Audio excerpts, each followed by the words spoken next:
There are 4 signs of leaky gut that I see in the clinic all the time. If a patient comes to me and they're suffering from 1 or 2 or more of these, I would be suspecting leaky gut. I would be doing some advanced testing, which we can talk about in a future video, and I would be treating it directly and aggressively for as long as we needed to help resolve that leaky gut picture. So number 1 would be strong food intolerances, and a classic presentation here, a patient might say to me, look, 10 years ago I had an iron gut, I've traveled in India, I've traveled in Bali, I've traveled all over the world, I could eat anything under the sun, no problems at all. And now every time I eat food, I have a strong reaction, whether that's bloating, whether that's gas, whether that's abdominal pain, whether that's just a queasy tummy, even headaches from food ingestion. I would be starting to suspect leaky gut as a driver of those symptoms.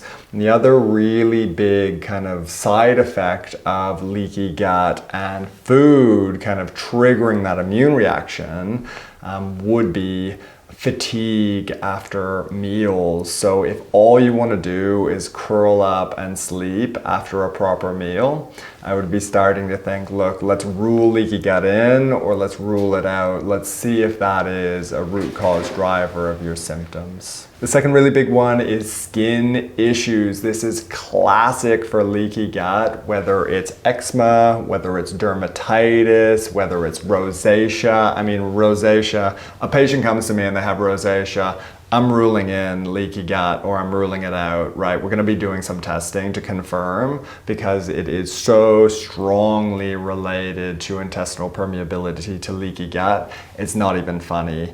And that is exciting because we're looking for what's driving it. A lot of the times people are being treated, whether that's through the doctor or a naturopath or a herbalist, whoever's doing it, treating it on the surface level, right? We want to find out what's driving those skin issues at the core. And if leaky gut's part of it and you come back positive for leaky gut and you have skin issues and food reactions, great, because now we can be targeted on our treatment and we can track our progress by retesting for leaky gut. Now, a really big piece with the skin issues is, do you see a worsening or an aggravation of your skin when you eat these food triggers? And it can be really hard to do because diet is very personal. It's very hard to shift your diet. You like what you like. I get it, totally.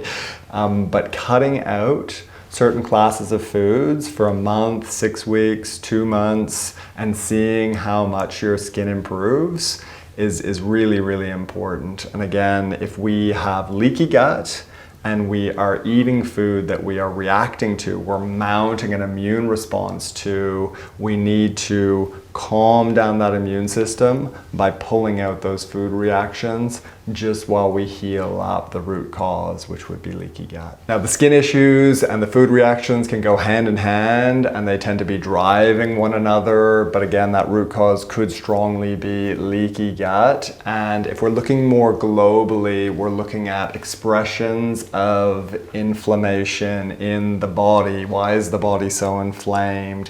If leaky gut's present, you're eating food triggers, it's aggravating that immune system, it's expressing as inflammation through the skin, right? Redness, eczema, rosacea, even psoriasis is strongly linked to leaky gut as well.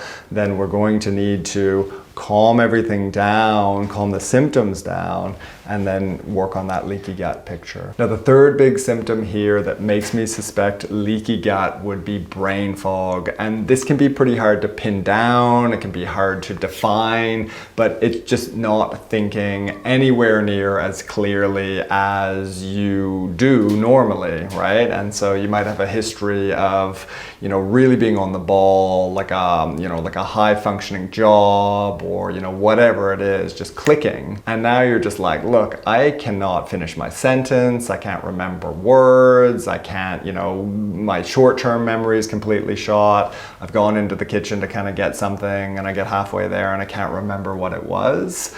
That brain fog piece is a really, really common sign of leaky gut. And again, this can go in part and parcel with the other two symptoms that we mentioned, particularly the food reactions. If you are eating a meal, and it could be the cleanest, most organic, least kind of allergen-rich food, hypoallergenic, and you're still winding up fatigued and having food reactions digestively, your brain's just not clicking after meals, leaky gut would be a high priority to assess for and to rectify. The fourth big symptom picture here would be autoimmune conditions. Now this is a huge umbrella. We're not going to spend too long here because it's just a minefield. Every autoimmune condition has its own drivers and presentations and symptoms, but getting down to that gut interface with the immune system is where a lot of autoimmune diseases can either worsen or initially express, or what can be driving those autoimmune conditions. And the two really big ones here that we have great data on, I mean, number one, celiac disease. It is synonymous with leaky gut. Even if you've known you're a celiac disease patient and you've been eating no gluten for, years, you might still have leaky gut, kind of damage to that gut lining that needs to be resolved actively. And the other one that is very, very well studied would be type 1 diabetes.